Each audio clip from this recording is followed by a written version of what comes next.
Hello and welcome to Ali's Soundlab episode 2. My name is Ali. I am a violist, composer, arranger and educator based in Manchester, UK. And today we are discussing 3 top practice tips for 2021 and beyond. And Whether you are a teacher, arranger, composer, a performer, anything to do with music really, these videos are for you. The Soundlab series is also following my profession, about what I'm doing right now as a freelance artist. Sometimes I'm doing performing, sometimes I'm doing teaching, sometimes I'm doing arranging and composing and stuff, so it's constantly changing. Make sure you subscribe to the channel, because there's always going to be something new coming through, and it might just be that video that you find super duper useful. Right then, let's get into it. So, practice tip number 1 for 2021 and beyond. Use a metronome! Tick tock, tick tock, tick tock, tick tock, tick tock, tick tock. You can either have it on your phone, you can have a dedicated metronome, you can find them on Google. They are everywhere. Basically, it just ticks the time and it keeps you in time so you don't drag or you don't rush. The reason why it's particularly relevant at the moment is because a lot of classical musicians are being asked to play with click tracks, whether it's in a performance, a live performance, or whether it's in a studio recording.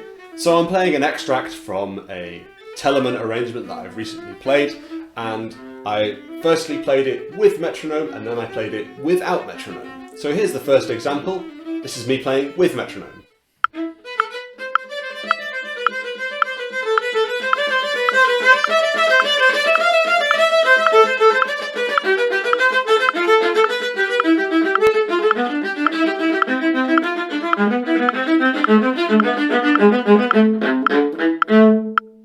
As you can hear, I pretty much stay with it the entire time. There's a couple of bits where I maybe am on the edge of rushing, and that's very, very natural when you're playing lots and lots of fast notes. It's very easy to rush on top of them.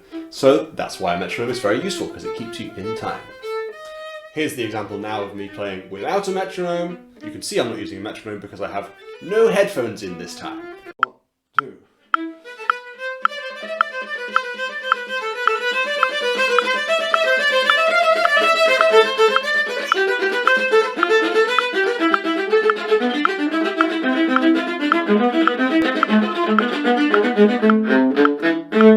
As you can hear, this time I'm definitely rushing. I'm almost immediately out with the metronome. So embarrassed to share this with you. I am a serial rusher on fast music. I am so sorry, everybody.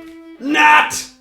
Get that metronome on your phone, on Google, buy yourself a posh analog one that goes tick tock, tick tock, tick tock if you want.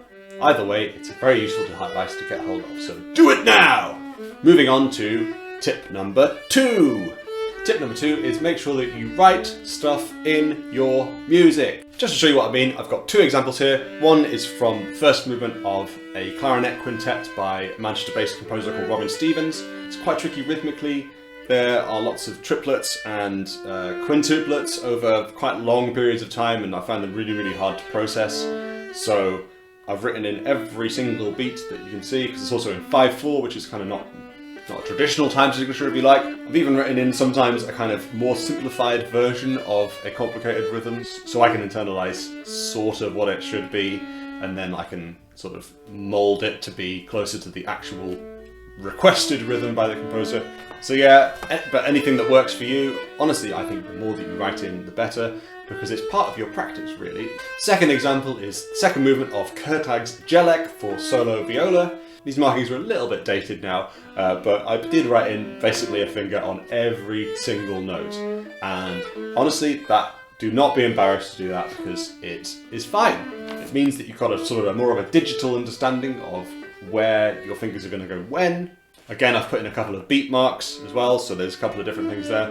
So yeah, make sure you write stuff in. It doesn't matter how much you write in. What you might want to do ultimately is write loads and loads of stuff in as part of your practice on a separate copy, if you can, and then use a cleaner copy when you are getting closer to doing a performance or a recording, so that you haven't got all of that information just like flying around your head. As I said, it's part of the process of learning a piece. Final tip for today, tip number 3, is to jump around with the music.